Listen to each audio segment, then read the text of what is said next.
My name is Gracie, and I'm here again to read chapters 15 and 16 of Treasure Island. It was originally written by Robert Louis Stevenson, but it's been adapted to a children's book. Chapter 15. The Doctor continues his story, the end of the first day's fighting. This chapter is told by Dr. Livesey. We ran to the stockade and could hear the pirates getting closer with every step. When the stockade was right in front of us, 7 pirates appeared in full cry at the southwestern corner. They seemed surprised to see us, and before they could recover, we fired. One fell dead, and the rest ran into the trees. We began to cheer about our good success when a shot rang out. Poor Tom Redruth stumbled and fell to the ground. We got Tom to the stockade, where it was clear he was dying. Not long after, he passed away. Then, with a roar and a whistle, another shot passed high above the roof of the cabin and landed far beyond us in the woods. And through the evening, they kept thundering away. There is one good thing about all of this, observed the captain. The tide has gone out, and our supplies should be uncovered by now. Gray and Hunter said they would recover our supplies, but it was too late. Some of the pirates were already carrying them off. The captain entered our condition in his log. Raised British flag over stockade. Enough food and ammunition for 10 days only.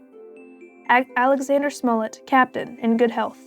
David Livesey, ship's doctor, in good health. Abraham Gray, ship's mate, deep knife wound.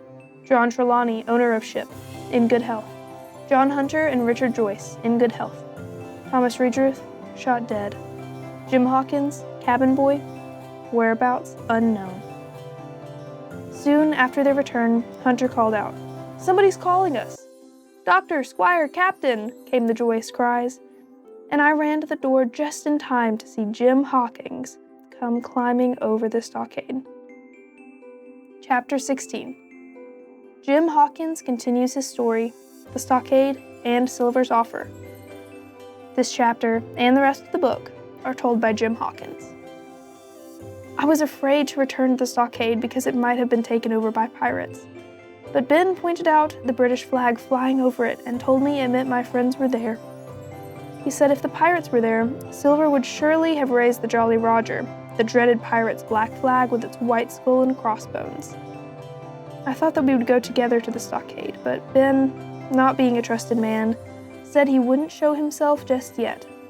He made me promise that I would send someone to meet him tomorrow, as he had a proposal for us. He gave me a warning. If you see Silver, don't tell him you saw me on the island. If he knew I was here, it would be the death of us all. Then a cannonball sailed through the air, exploding nearby and shaking us to the bone. We took off in different directions, and I charged to the shoreline, my heart racing with a scream and echo of cannonballs all around. I looked out into the water, and flying sinisterly over the Hispaniola was the Jolly Roger. The pirates had taken over the ship. When I saw the pirates in a merry mood, drinking, dancing, and singing on the beach, I realized this was a good time to make a break for the stockade. As I ran along the dense trees by the shoreline, I saw the large white rock where Ben had told me he kept his boat. Finally, I reached the stockade. I was greeted with great cheers of welcome. I told the men my story breathlessly and all about Ben Gunn. I said to the doctor, "You might be crazy, sir." Dr. Livesey said, "Any man who lives by his own wits on an island for 3 years is not going to be like you or me." We planned what to do. We knew help would be sent in August as the squire had arranged, but that was months away and we only had 10 days of food. We figured there were 15 pirates left, and of those, 3 were severely wounded. The doctor also figured that because the pirates had no medicine, half of them would be sick in a week. We decided to fight as many as we could until they either took their flag down and surrender, or took off with the Hispaniola. By this time, I was dead tired, and I crawled to a corner and fell sound asleep. I was awakened in the morning by shouting. "It's a flag of truce," I heard someone say, and then another voice cried out in surprise. "It's Silver himself!" Sure enough, just outside the stockade stood Long John Silver and another man waving a white flag. "And what do you want with your flag of truce?" cried the captain. "To come inside and make terms," shouted Silver.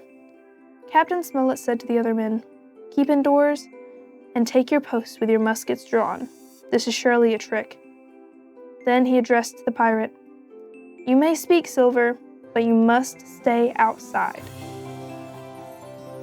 Silver accused the captain of killing one of his men in the night while they were making merry on the beach. The captain didn't understand, but I did. Old Ben Gunn had done it while I was running toward the stockade. I smiled and thought, now they only have 14 men. Then Silver said, "I'll speak plain to you, Captain. We want that treasure. Give us the map, and your lives will be spared. We have twice as many men and a ship that can deliver you someplace safe. If you stay here, we'll give you half our supplies." "We know exactly what you mean to do," said the captain angrily, "and we don't care, because we know you are stuck here.